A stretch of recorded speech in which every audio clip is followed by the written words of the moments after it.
Hi all, thanks for viewing this YouTube video. Today we're going to be talking about a very important subject, compulsory acquisition of farmland in northern Queensland. And I'd just like you to just meet some people that I'm with today that are very, very concerned about what's happening. Brian Neville, who's a farmer, Professor David Flint, Leon Ashby, who's an advisor for Senator Malcolm Roberts for One Nation, and a farmer who's right in the middle of all this, Bob Hicks. And I'd just like to start off. Bob, can you just tell the people today how this is going to affect not just your family, but the 70 families that are involved in this, and how much land the government want to compulsory acquire for the Singapore Army to come and do their training on this very, very valuable food producing land? Yeah, no worries, Peter. It's gonna absolutely rip the guts out of these whole two areas. We've got families that have been on this land in the same for 150 years. There's third and fourth generation farmers. We're talking about them acquiring another 1 million acres. This is on top of their 1.5 million approximately that they already own. I think the scary part is not only more food production going out of Australia, but you know, how do you feel when it's your livelihood, it's your home, and the other business, the flow-on effect, you know, with stock carters and shops and the list goes on. It's just endless. But to think that who in the hell would have concocted this idea to come up and compulsory acquire our cash cow? It's hard to put into words, Peter. Like, it's absolutely gutting from my point of view. I wouldn't like to be one of the meat workers, that's for sure. Like, it's going right to from our exports right through. You're going to desecrate the shops in Charters Towers. Marlborough's done and dusted.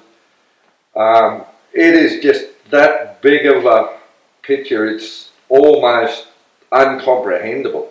Oh, look, I just can't believe it when I heard about it. Are we talking 1 million head of cattle? Is that correct? No. We're talking 100,000? Probably about 70 between it all. Okay, because you hear different stories. So if we say 70,000 head of cattle annually? Annually? Going out of the equation. This is right. So look at a conservative figure. You throw them at current $1,000 to $1,500 a head. Like, we're talking 70, 75 to 100 million a year. Yeah, look, you just can't fathom what's going on here. You know, we hear of Malcolm Turnbull. He's got a farm, and I think correct me if I'm wrong, I think his father was buried on his farm, wasn't he? Is that correct? That's what I've read in the paper. Yeah. I've heard that as well, and I'd like to know how Malcolm Turnbull would feel. Malcolm, if you see this YouTube video, I'd like to know how you would feel getting a knock on the door and saying, we're going to compulsory acquire your property, because this is not good enough, and you're in a position to be able to stop this. And we're talking food security. And what really worries me too, Bob, is, you know, suicides, the mental strain on people. This could affect people enormously. Look, I can tell you now, I think any place, I know ours for a fact, but I don't think you found too much Christmas cheer out there around Christmas time. And even on top of what properly rubs salt into the wound, they're not even doing it for Australian farmers. This is to bring overseas troops in. And some of these places have been a soldier settlements blocks that were balloted to people that fought in the First and Second World War. And to have it took off to train overseas troops. But yeah, the suicide rate is quite alarming. I can't quote the figures on it, but It's got to be it is a lot of stress. And as I said, there wasn't too much merry out of Merry Christmas this year, that's for sure. Can I just jump in? You certainly can. There's a couple of things that concern me. One is this land's going to be Singaporean land. It's not Australian land. It's going to be, they have the rights to it if it goes ahead. And so there'll be things like we won't be able to go on there and invasive weeds, for example, control. We'd have to get permission from the Singaporean government. That'd be one of the issues. Another one is the fact that if this land's taken out, it's really good fattening country for beef cattle, you can't replace it. And so if you're we would like to see another area if there is a need for this defence idea for the Singaporean government. Why not go to a different area where there's less of a fattening cattle option, and there's certainly not far away in the desert uplands, there's area which is just growing country for growing cattle out, and that would be a much better proposition, I consider. But I think the thing is that the local community should be the one that's consulted, and there's no consultation as far as I understand. It's just come out of the blue, and so it's really affected everybody, and now they're in this limbo, and who's going to be able to sell the property? Can't sell the property while it's in limbo. No one's going to go into the area and want to buy a business, are they, in the area? No. All this is just put it in a really bad shape until decisions are made. And even then people are going to say, is this going to come up again?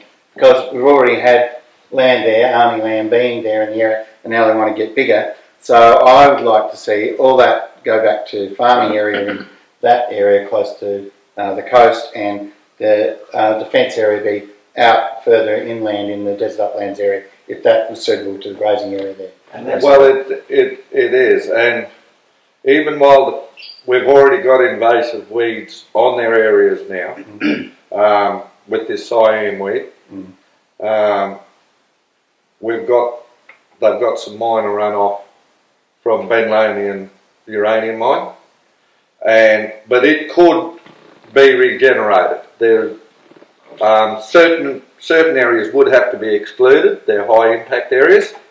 Probably could never ever be cleaned up, but again they could be fenced. But the majority of it could go back into food production, and in its heyday, what they're training on there at Townsville used to produce 30,000 head of cattle a year. Mm. When it shut down, now whether it be coincidental, 2 meat works shut down, both Cape River and one in Townsville, Ross River, actually went at the same time. So there would be nothing, I couldn't see why there wouldn't be anything to, as I say, with excluding some areas, why it couldn't be put back into production. Mm. And the area they want, we've got Hell's Gate Dam proposed up the Burdekin. Yep. We've got Big Rocks Weir proposed. This will actually, once that water gets there, this would be massive. Dinboola on the tablelands, all that country that has opened up since the Burdekin Dam or Lake Dalrymple has been put in. There has been hundreds of thousands opened up that is now producing good crops of sugar, watermelons, rock melons, pumpkins, everything that we want. And not only that, the jobs, badly needed jobs that it could create. Can I just bring David? I'd like your view on all this. How do you feel about all this? Well, certainly, you'd laugh. People would laugh if it was suggested that you put this in Sydney or Melbourne. It would be ridiculous. Why would anyone think of putting it on the small amount of land which is prime agricultural land? Only, I understand, 3.6% of all the land in Australia is prime agricultural land. Correct. That is very precious land. We don't have much of it. We're not replete with it. Obviously, it should be put on other land. This is not really necessarily for the defence of Australia. The Australian government is a government of limited powers. One of the powers is the defence of Australia. This is really about the defence of Singapore, not the defence of Australia. It may be very nice to have friendly troops. We have some very close relationships. But the Commonwealth should be very careful as to what it does, and it should put this on land that's not so far away, but land which is not being used as prime agricultural land. It is so unfair, so upsetting to people to even have this over their heads. This is not something which, I'm not sure that politicians understand this, but they have put an enormous pressure on these people. They've affected the value of their land. It's questionable legally, and they have other land which they can use. I'll jump in one extra thing I thought was the Australian military or defence has got land we're using for Australian purposes. Why not share that with the Singaporeans? Do we need any extra? I just question that. We're not using it every day of the week out there, and there's lots and lots of areas. Certainly in Western Australia, there's the defence areas. Why? I just don't understand. I think there must be some other reason for this being Singaporean land, and I don't know the answer to that. I think you're spot on. There's a lot of people that can smell a rat here.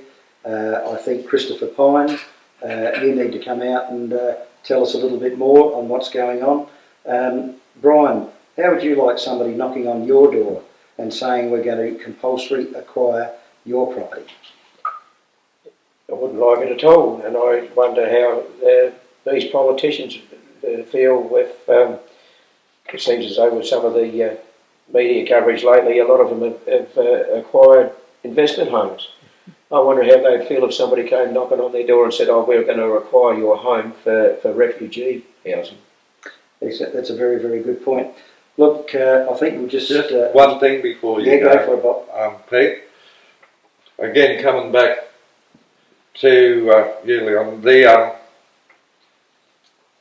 if they were to actually get into Shoalwater Bay where they're at Rockhampton and thin those trees, so because this is their main, we have been told by the Army this is their main problem, is that the trees have got too thick to drive their tanks through. This was cleared open country when they took it. Put it back to its natural state, all of a sudden they won't need to acquire any more land because they'll be able to use what they've got.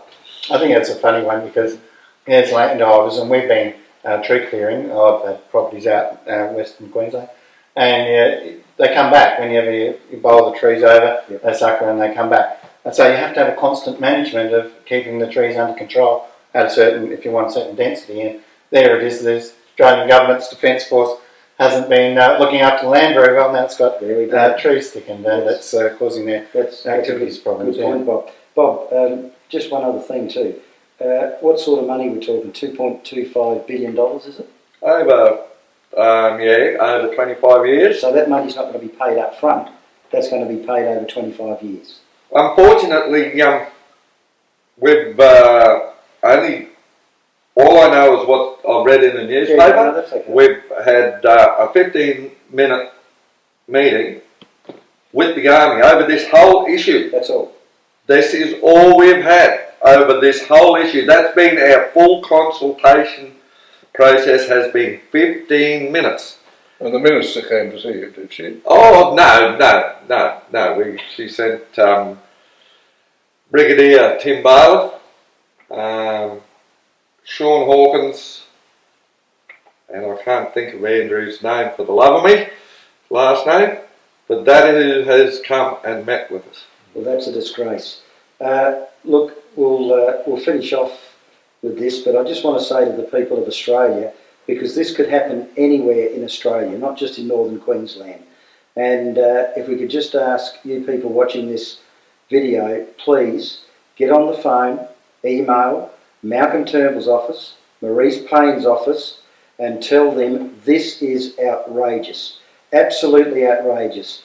And I'd like to just thank the likes of Pauline Hanson, One Nation, that opposed this, Jackie Lambie opposes this, Nick Xenophon opposes this, and Bob Catter opposes this. So let's hope for your sake, Bob, and the other 69 farmers that are going to be affected by this, that we can stop this lunacy, because this is absolute lunacy. So I'd just like to thank Brian, Professor David Flint, Leon Ashby and Bob. Let's hope we can stop this. Thank you. All the best.